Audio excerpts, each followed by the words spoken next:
Hello everybody, this is Cody with the Naked Curry Experience, and I'm back playing some more Diablo 3. Sorry about that. I had some really spicy salsa and chips, and I just got like a bit of that like powdery spice in the back of my throat there, and it made me want to like cough, and I didn't want to cough, so I went. But yeah, anyway, we're playing some more Diablo 3 today, and I don't know if you realized that I was on a Crusader, but there may or may not be some progress to the point where I am in my second iteration for my Crusader now. So this is what we got going.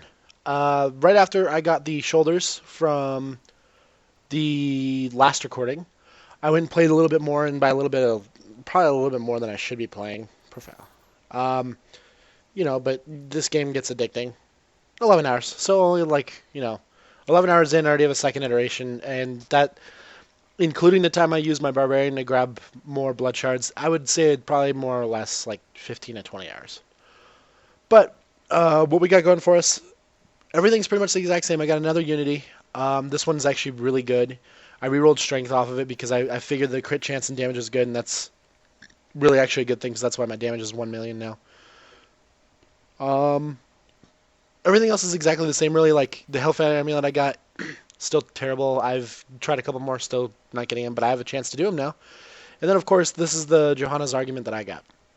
Same thing happened with this as the hammer did for my barbarian. 9% damage because I rolled it 70 times, I think, around, and it was over 2 million to reroll. By that point, I give up. 9% was good enough. It's not ancient, so, and 2,500 damage. If I got 10%, that would have been like 25.5 or something like that. It wouldn't have been that much more, so it didn't really matter. Everything else is the same. Like, I need to replace this. This is still terrible. I've been trying to get that. It's not good. And that's about it. Like, other than that, though, I filled up this box still, and I'm still trying to collect these parts to do it. And I think that's one of the things. I only need that left, and I have all these to do. So I'm going to go ahead and do these with you guys. We're only doing Torment 9. Torment 10, I die rather quickly because my toughness is not anywhere near where it needs to be for this to be good. And I could switch out these for diamonds and stuff, I know. But, T9's fun. I kill rather quickly, and I don't die easily. Famous last words, especially if I'm going into the Ubers. But so far, as you'll see, the Crusader build with the setup that I got going now is pretty damn amazing, not going to lie. We will start with bones, I think. Okay, yeah, so you saw before how I was attacking. That's about the speed as attacking. With this on there, it makes all the difference. Yeah. It's fun. It's a good time. Usually when I show you the new iterations, I do riffs, but we're going to go ahead and do these because I'd rather see if I can get some luck with recording.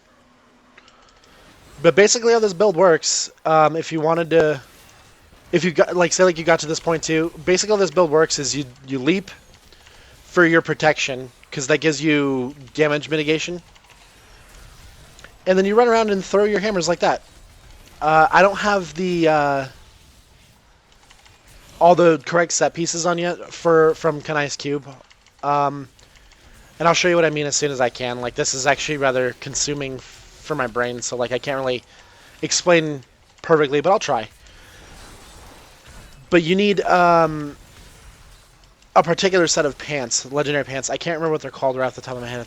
Oh man, I'll remember. I'll remember. Just hold on. But what those pants do, essentially, you know what they do if you know what the build I'm going for. But every time you're moving, you gain damage, and if you're standing still, you lose damage. And this build requires you to move. Like, standing still is not really worthwhile unless there's only one target. Like now, if there's one, I can just kind of... As you can see, at a certain point, my hammers are hitting enough that I can maintain permanently standing still. It's cool and all, but really moving's the better choice because you can stay out of danger longer. Because I could get killed standing still long enough. And they're called the hexing pants of Mr. something.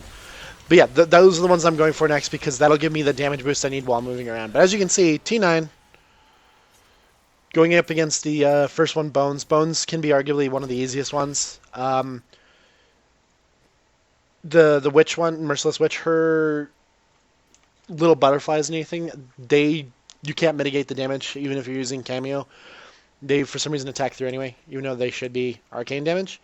So you can't really go into that one assuming that you can mitigate damage on like all the other ones. Like if you're wearing... Oh, I already had a lot of those.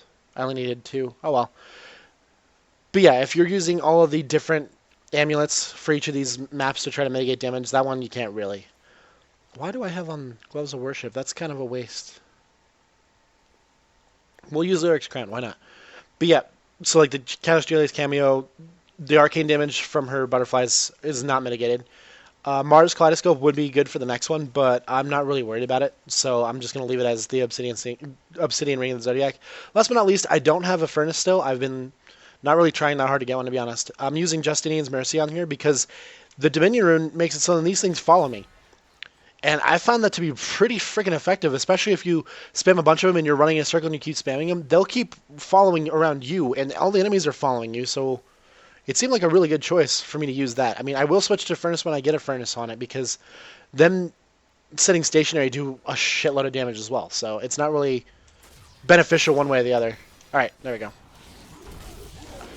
So this one I might want to just kind of stand still-ish because he's just kind of stick here. And as you can see now, I'm permanently in this mode now where I don't have to move. This does not give you the most damage though. Just keep that in mind. The most damage you're going to get is if you have the Hexing Pants and if you move around. So remember that if you're ever going to build this, don't get used to doing that. But for this particular situation, I can stand still. And if you do have the Hexing Pants, 20% damage loss or whatever that you get from it isn't terrible. But as you can see, like if you're moving, it's cool and all, but I'm sure you can hear me spamming the shift key to maintain my attack. But as you can tell, when you're doing that and you're moving, you do get your... provoked to proc much quicker, and you get a lot better damage out of it. So, moving is a better choice. But as you can see, though, oh, I got legendaries out of it. Sweet. What'd I get? Oh, not the one I need, but okay, that's fine. I already have one of those. Skywarden, I think, or whatever. But as you can tell, okay, just comparing the two, Gluttony, obviously, walking around, and I stood still. It took me a pretty good while to kill him. When I was just barely moving, walking back and forth, I killed him much quicker. I killed the Perdition, Vile Executioner, whatever you want to call him. Killed him rather quick. Yeah, I already have that. It's in my breakdown box. It's really funny, like, whenever you play this game, and you're doing, like, the normal stuff, you're looking for the best legendaries, and you're breaking down all the other ones, all this would be broken down because I'd never use any of these things. But like, weird enough, this season collecting all these to break down. What do I have 2 of these? Doesn't matter.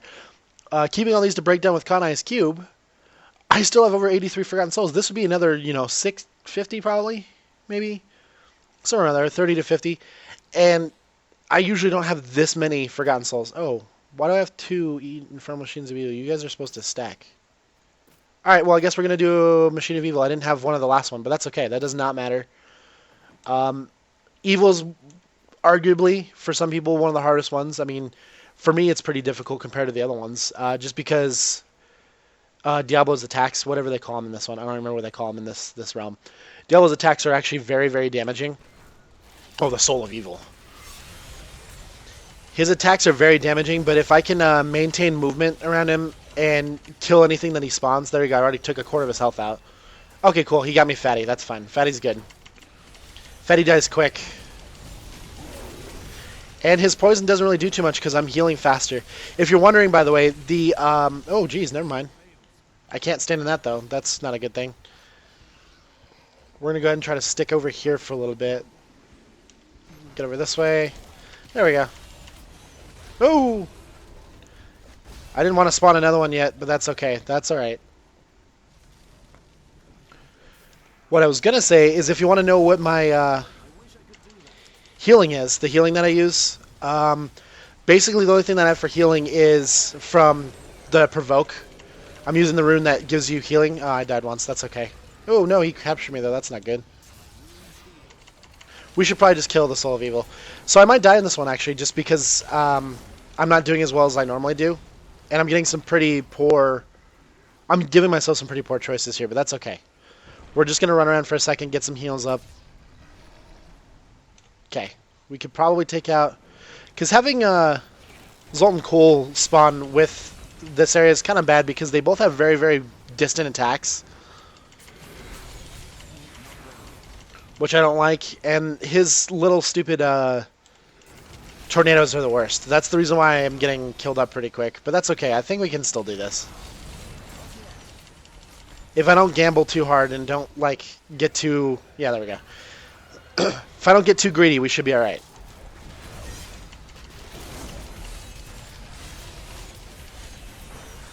There we go. We're good now. I have one extra freebie. We're good. And there we go. Oh, 3 on that one. See, like I said, this one can typically be one of the harder ones. I mean, you guys know this. I don't need to explain, but I'm just showing you the power of this. Like, solo Torment 9. I could still do Torment 10, but I die even quicker. Just because that particularly low toughness rating is what's getting me stuck at these certain difficulties. But now that we have all these, I only have one Idol of Terror. We're still going to try to build one while on camera just to see. So give me some luck, guys. Give me that luck. Ah, you guys aren't that helpful. I'm just kidding. Yeah, this is the kind of luck I've been getting. Insurmountable, I can't remember what that even does. Apparently I can't read either. There it is. Generates 6 Wrath for blocking attack. That's completely worthless. So there you go. That's the kind of luck I've been getting with Hellfire Amulets. Like, I get meh strength, and I never get, like, the 2 secondaries. Like, if I got one other part, like, strength always comes on it, of course. You always get a socket nowadays. If I could just get literally crit chance, even 8.5, I wouldn't care too much. If I could just get crit chance on one of them, I'd be golden. It wouldn't matter or anything like that. In the secondary, I'm pretty sure I'd get a good secondary, but that's the luck I get. So I'll have to try it again later. I really need to start clearing these boxes, but also, I don't know if any of you guys, you could probably tell me, but I'm going to try out a Thorns build because, you know, the Invoker stuff gives you 4,000 damage per hit, which I'm pretty sure counts as Thorns. Your Thorns damage hits all enemies in 15-yard radius. This gives you 79% of your Thorns damage is applied in every attack. This one gives 1,000% of your Thorn damage to nearby enemies. And this one, enemies affected by Provoke take double damage from Thorns. I had an idea of, like, maybe try to build as much Thorn damage as I can on a quick build just to see what I could do. Like, I think that'd be really fun. But so we're on Torment 9 now, so we're just going to go ahead and do a quick normal rift. Reason being, the greater rift I would choose would be just be the equivalent T9. But I just wanted to show you guys like I normally do. This is what you can expect from a build like this. Second iteration, nowhere near perfect stuff. The one thing that I will say though is compared to my Barbarian, say, the damage on this character is much higher. So it's really hard to say that this is a second iteration. This is actually much closer to final build. The difference between this though and a final build of this kind of character would be, well, for one, like I've always said, you don't ever get to a final build. You always can improve unless if you can get perfect rolls and everything, and in that case I'd call you a cheater, because I don't think anybody can get a perfect roll on every piece of equipment in one season's time. But yeah, if this game was out, say, as long as Diablo 2, I'm sure you could. If you could just sit there and grind it, and you never had any updates to it, but even Diablo 2 gets updates. But yeah, like the damage though is pretty damn good. Like I only need my amulet to give me crit damage of 100%, and this would be pretty much maxed out on damage for non-ancient weapons. But in terms of survivability, this is subpar. Subpar survivability. Even though I'm doing T9, I know that sounds rather hypocritical, or not hypocritical, ironic. You know, I can't survive, and yeah, I'm doing T9. But you'll understand what I mean, though. Like, a lot of these new builds are geared towards doing the higher rifts easily.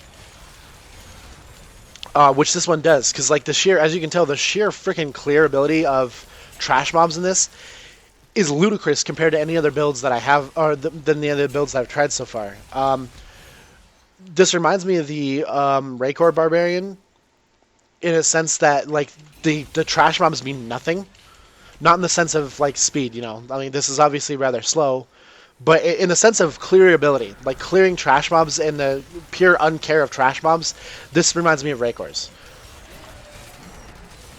I love the AoE damage that you can get out of it. Like, every time my... ow, I died once. Every time my hammers hit, they have a chance of doing about 500 million-ish.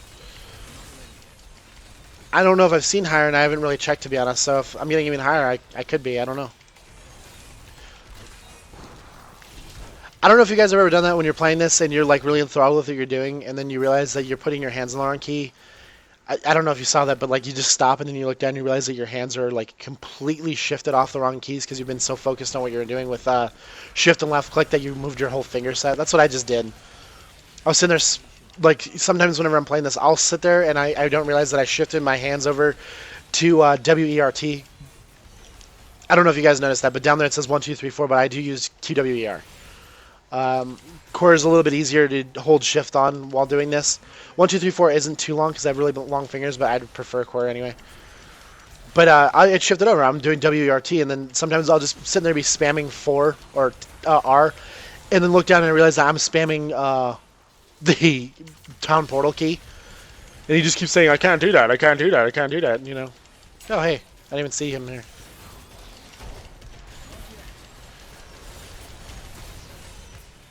Also, I don't know if you guys have noticed, but if you ever get gelatinous spawns, the gelatinous ones, I have a hell of a time killing them without them all going everywhere and disappearing on me. Last season, it seemed like if I got a gelatinous spawn, it was guaranteed that I'd get them all, and I'd get pretty good stuff out of it. This season, it seems like if I get a gelatinous spawn, I can guarantee at least one of them will get away from me, unless if it's a very small map. It's weird. I don't know if they changed something on them, made them quicker, or I don't know. It just feels that way, though. It's really weird. But yeah, so my mind's put at rest from the last episode when I was telling you that I wasn't sure how to maintain Wrath in this. The maintenance of Wrath is pretty simple once you actually start playing the build. It looks confusing, but when you start playing it, you realize that you didn't read the thing properly. In my case, that's what happened anyway. It says right there on the description that as long as your hammers hit 3 or fewer enemies, you get 99% or 100% or whatever your percentage was, however lucky or unlucky you are. Your percentage is refunded, but your percentage refund is not applied until after your hammer disappears. So the way this works is you essentially spam however many you feel like. Everybody has their own, like, some people you'll watch, they'll sit there and spam it like incrementally the entire time. Other people will spam it as hard as they can and then let their stuff fill and then spam as hard as they can. For me, I go 1, 2, 3, 1, 2, 3, 1, 2, 3, 1, 2, 3. See, 1, 2, 3, 1, 2, 3, 1, 2, 3, 1, 2, 3. And then sometimes I can't count and I only get 2s in there, but that's okay. And then I keep periodically after 1, 1, 2, 3s, I spam provoke because usually it's up and ready to go. If I get unlucky and I'm not getting the cooldown to happen, then I won't get it, and then I'll run out of Wrath a little bit sooner. But you can see the Wrath goes low, and all of a sudden you'll see it just go because all the hammers that were hitting just these 2 guys disappeared. The first set of hammers I spawned. That's why when you have a single enemy and you spam the ever-living crap standing still out of it, that's why the first couple seconds you run out of Wrath, and then you keep spamming provoke to get the Wrath back. That's why all of a sudden it just levels out, and then you have infinite Wrath. Is because the hammers you're spawning new, you're getting almost 99%, or almost 100%, I mean, because mine's like 90-something, 96. You're getting almost 100% back of your Wrath. And if I'm in, Wrath, or not Wrath of Berserker, Akarat, it'll give me just enough Wrath regeneration that I don't have to get Wrath back, and that's the reason why that works. Now, when moving like this, the reason why you don't get it back is because you're not getting a steady flow of input to output. Your inputs and outputs are not equal.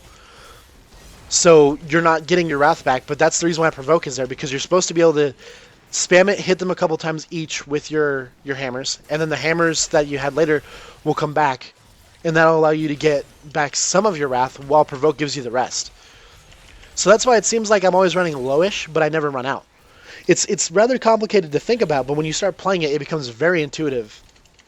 I think the only thing that you can really expect is that you can't go below 90%. I'm pretty damn sure if you get bracers that are below 90% of your Wrath cost refunded, I'm pretty sure you're going to want to just try to get something new, because under 90% seems like it wouldn't be feasible. This is what I love about this, though, is when you get channeling. Because now I'm just spamming every key like crazy.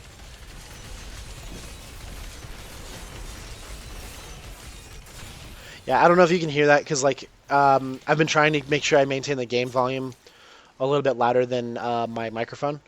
Because I know for a fact I don't have a sat microphone or anything, so I know you pick up some of the stuff in the background. So I try to keep the game a little bit louder so you don't hear it all the time. But I'm pretty damn sure you could probably hear me spamming the crap out of my shift key. Because the way I do this, you could probably do it a different way. You know, clicking and moving like this. But that doesn't seem feasible to me. What I do is I literally hold down the mouse as soon as I start moving. I try not to hold it on top of any enemy. And I literally just spam the shift key whenever I want to attack. So in case you're wondering how to implement the attack on this, that's how I do it. I just spam the shift key whenever I want to attack. I let go of it when I want to move faster. Just be warned though, if you don't play this game often and you try to do a build like this, you're going to hurt your pinky finger. It takes a lot out of your pinky finger. Unless if you have a weird style, not weird, a different style on your keyboard, where some reason you're not using pinky as shift, which more power to you. Like, if you can do it without the pinky, that's fine. You are a smarter man than I then, because other fingers would be a little stronger. But hey, if you ever need to go to a fancy party and lift up your teacup, your pinky finger is going to be strong as fuck. Everybody's going to be staring at it because of how macho it looks. So that's a good thing, right?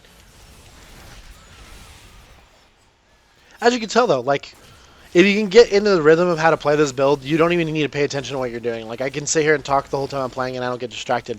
When I was facing against the Ubers, I have to pay a little bit more attention because if I die on camera, that's kind of embarrassing because Ubers aren't very difficult. But, you know, I'm going to kill these guys first. So the one thing that you do notice, though, definitely notice compared to other builds, every build has like this set Kunai's cube group that you want to use to make the damage best, and the majority of builds all use a furnace, just for your information. So, but each of them uses their own different other sets for Kunai's cube. So like this one's obviously going to use a furnace, like I said, but you're using an obsidian ring of the Zodiac, and then you're also using I can't remember what the last one is. Hexing pan, the hexing pan. See, I got that wrong last time too. We'll just check this real quick. Okay, nothing. So those are the things you use for this. While you saw with the barbarian, you're going to be using either a Unity in the third slot or something else. You could also use like all the resist ones like I use if you're doing it without a follower, which I was at the time. I've learned to like the follower. I've learned to like the Templar, especially when he has immunity from stuff. That's the first time I got that, really. That used to be like the most common freaking mace I ever got in the last season. So it just depends on what you want to do. But either way, guys, that's about all I wanted to show you. This is the second iteration done for the Crusader. It went rather quickly, but I also really enjoy getting these things built up. So what I think I'm going to do real quick, since this is only rank 11, I need to level that up, but this is rank 30. You want this to be 50 because you want that 100%, otherwise you kind of get screwed over on that. And then Bane the Stricken is only 25.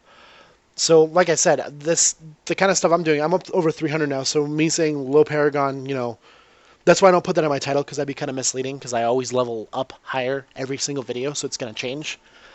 But I like to explain it as, you know, like I'm not the hardcore that gets to Paragon 600 within a week and then gets all my gems to over level 50 in a week. But I just want to show you, like, this is the way I play this game to have fun. I mean, I find it pretty amazing that I can go over greater of 40 on my own. Most people could do over 50 and then call me a noob for it, but that's the way I play it. It can be fun. I mean, if I wanted to get frustrated, I'd just go and, you know, play the same thing over and over again here and just get upset, which is what other people can do. But yeah, so basically how this build's going to end up changing, if I really like this a lot and I don't want my hammers to leave my side, quote unquote, I'm going to probably keep that. But if that is going to change, then the most likely I'm going to change to a furnace. So furnace is going to be one of those things where I'm just going to have to sit down, bite my tongue, go and get all the parts, and then just keep playing off of the Kunai's cube with a mace, and then hope that I can get one of the maces just to break down. Actually, is it the furnace? Is that why it's not? Oh, it is the furnace. Okay, that's weird. But yeah, that's how I'm going to change that. And then for Lyrics Crown, I'm only using that just because I get 25%, so this is up to almost 50. That's not really needed, by the way. So don't worry about getting that. The one that I'm definitely going to use, because you do move a lot, and movement, Mr. Yan is what it is. Movement speed definitely, or not movement, movement while attacking this is definitely more beneficial than standing still. So if you're going to do this build and you want to stand still, you're going to neuter your damage because the movement actually really does help with your wrath regen for some reason, just because you're not like holding it down straight up. Like you're having to tap it and move, tap it and move. So that helps with the playstyle of this. And then this on top of that, that's just icing on the cake. You get extra damage for the movement style you already play. So you're getting a 25% increased damage and then 20 while standing still reduction. That's pretty good still. Even the 20% reduction, if you had to stand still for some reason, you could still do pretty good. If you wanted any information on what you'd want to change, unless if you didn't want to use the hexing pants or if you don't have them, I mean, that's what I said. The Justinian's Mercy is really good for, or not that. I mean, Lyric's Crown is really good for that just because you get the cooldown reduction. Illusory Boots are also very good if you want to be in this position because, say, like if you don't have Iron Skin up, you can still move unhindered through enemies, and having that ability to throw hammers while unhindered through enemies is pretty cool. Otherwise, Stronger Embracers aren't really helpful because you're not really knocking back anything. Pauldrons can help because then you get like an almost dual survivability if you're using Indestructible, and this on top of that, you can get that to maybe proc. The last but not least, I haven't done it yet, but I should. I should just build them and break them down. But these Reaper Wraps could also be very beneficial for this kind of build too. If you're really, really heavy on that spam key, or you just can't get one of these that's over 90% or something, that could really help you out for this build too. So those are some options, but like for the ring, I can't say anything other than the Obsidian Ring of the Zodiac. The reason being, cooldown of all your skills by 1 second when you're hit with a resource spending attack. When you hit with one, that is, that'll actually cool down Akarat's champion. So there's really no other reason to use anything else, like unless you really can't survive stuff, and you're not really caring about going into Akarat, then one of these would be helpful. Or you could even do Convention of the Elements and then swap in something else, but I don't see what. You can't really use Focus and Restraint on this build at all because you're never really using a Generator as well as a Spender. If you got, well, I mean, I guess this would count. This might count on Focus and Restraint, but you can't really do it fast enough to maintain well. But say, like, if you swap this out for, I don't know, a Justice, and then with Justice you could break down a weapon for Justice. Where is it? You could probably break down... No, this one here. To get movement speed, Cossar's Retribution. There's also another one you could break down. This one here. No, not that one.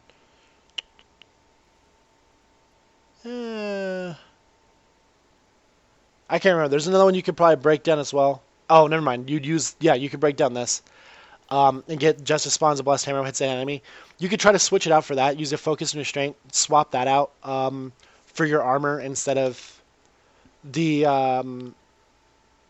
pants that you're using. You could do that, or you could switch out the Witching Hour entirely for this belt. You would lose damage, but you'd gain a Blessed Hammer every time you spawn Justice, and you could just left, right, left, right, left, right the whole way, and you'd have hammers going everywhere anyway.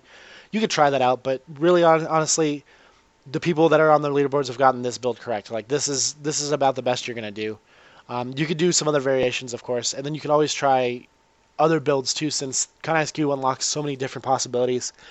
You could still do, a Condemn build like this while using Akarat economy. You could break down these and use those as your primary and your shield, and then use completely different weapon and shield for a con. I mean, even a Darklight. Like I've played with a Darklight build back in Season 2. Darklight builds are fun, but you could use that as a weapon. Whichever one's giving you more damage, I'd probably use these. Do that, make Condemn your main attack, have this as a secondary, so you could have like a Condemn Darklight build kind of thing, hybrid. Like, there's so many possibilities to try, but I haven't tried them all just because that's a massive time sink. But either way, I've been blathering enough. I hope you guys enjoyed this. This is the Crusader's second iteration.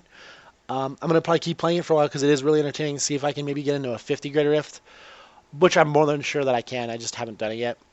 And then obviously get the other parts I need and a better Hellfire amulet. But other than that, though, if I show you any more of this build of the Barbarian, it's just like extra information. Other than that, I might probably start a new character. I don't know. We'll see.